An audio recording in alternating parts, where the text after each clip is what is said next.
સાચા હોવા છતાં ઘણીવાર આ ચાર રાશિના લોકોને ખોટા સાબિત થવું પડે છે અથવા તો એ ચાર રાશિના જાતકો ખોટા પડે છે। જય શ્રી કૃષ્ણ। જો તમારી રાશિ આ ચારમાંથી એક છે તો લોકો તમને ઘણીવાર ખોટા સમજે છે। દુનિયાને લાગે છે કે તમે બહુ જિદ્દી, તમે કઠોર અથવા ઘમંડી છો। લોકો તમારાથી દૂરી બનાવી રાખે છે કારણ કે તમારો સ્વભાવ એ ઉપરથી નાળિયેર જેવો અને અંદરથી તમારો સ્વભાવ એ નાળિયેરના પ્રસાદ જેવો હોય છે। પણ સત્ય તો કંઈક અલગ જ છે।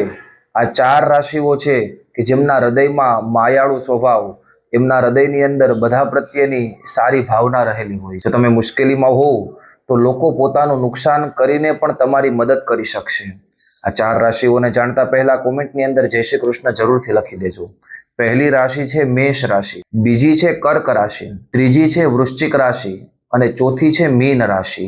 આ લોકો સંબંધ નિભાવવામાં અને દયા રાખવામાં સૌથી આગળ હોય છે। તો તમારી રાશિ આ લિસ્ટમાં છે? જો હોય તો ગર્વ કરજો અને પોતાના ઉપર સ્વાભિમાન રાખજો અને કોમેન્ટની અંદર જય શ્રી કૃષ્ણ લખી આવી રાશિના કોઈ તમારા મિત્ર હોય તો એમના સુધી આ રીલને શેર કરીએ, એમને ટેગ કરીએ। જય શ્રી કૃષ્ણ।